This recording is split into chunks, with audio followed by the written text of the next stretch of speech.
Sometimes less is more.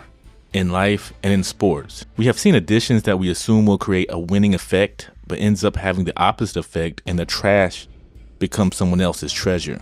But for a team known for hanging banners in droves, the Los Angeles Lakers are seemingly taking a "we're not better than last year, but let's see what happens" approach to the 2024-2025 season, with their marquee signing being the 55th pick in the draft, one LeBron James Jr., also widely known as Bronny James. Yes, for a team that won one playoff game last season and was sent packing by the same team that swept them in 2023, the Lakers felt the best way to regain their status as a premier team is to stay put. Granted, they had key players injured for good portions of last season that never really got to get a good fit with the core members of the team, and having some young assets another year together could create some synergy that leads to winning basketball. I'm one of those that like to preach stability for a team because there's nothing better than chemistry and togetherness, so I won't fault them too much. However, they're in the Western Conference, where almost every playoff team or fringe playoff team from a season ago have gotten better, some marginally, some exponentially. Either way, the West is going to continue to be a dogfight like it has for most of the 21st century. And then there's the top dogs out east that are going to be nightmares for whomever runs the Western bracket. They're also a team that decided their first-time head coach, Darvin Ham, who had some assistant coach experience, and led them to the Western Conference Finals in 2023. And of course, this thing just wasn't cutting it for them.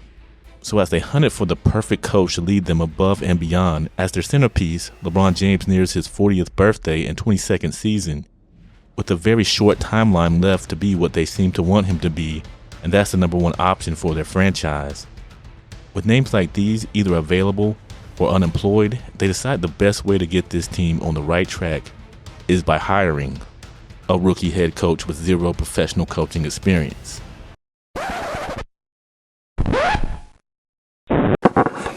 What? Bro, what are you talking about, man? Bro, I'm out, man.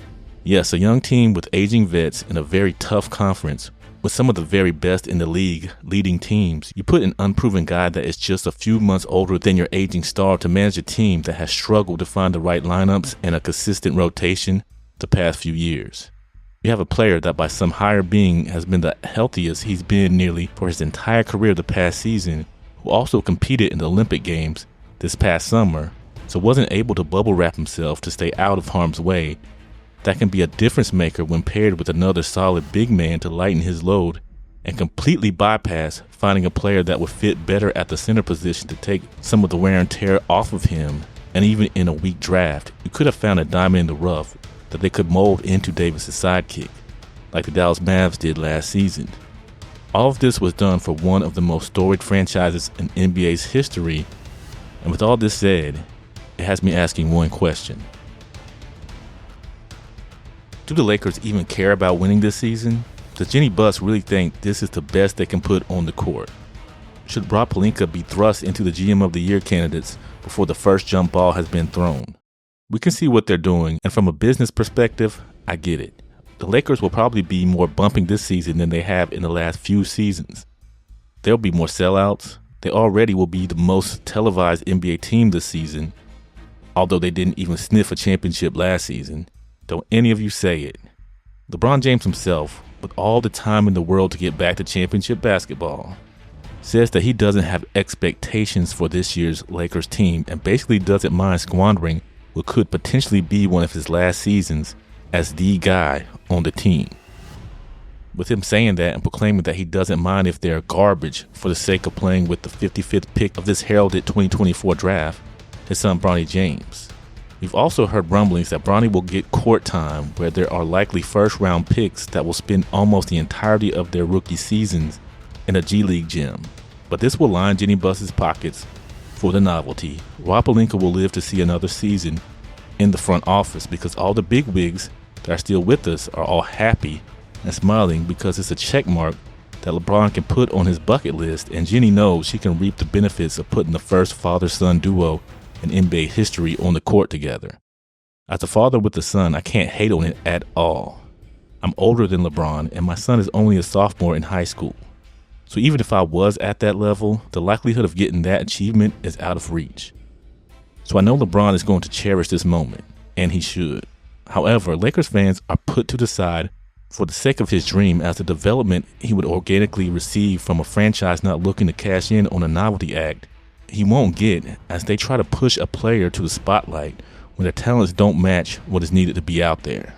And it is early, and I could be wrong. This Laker team could rival that 2001 beast of a team. Time will tell. But as currently constructed, I don't see it. And from the comments made by the major players on this team, this might be a team that is looking at in-season tournament champions as their ceiling, which I'm sure has a certain Laker shaking his head from above. So as I get out of here, do you think the Lakers see this season as one to compete at the highest level? Or are they just going to be a haven for photo ops of the Jameses and a potential fun team to watch, but with zero expectations against the elites? Let me know in the comments section below. Hope you enjoyed this, and if you're a Lakers fan, sorry. But if you're feeling generous, hit us with a like and subscribe to the channel. Thank you.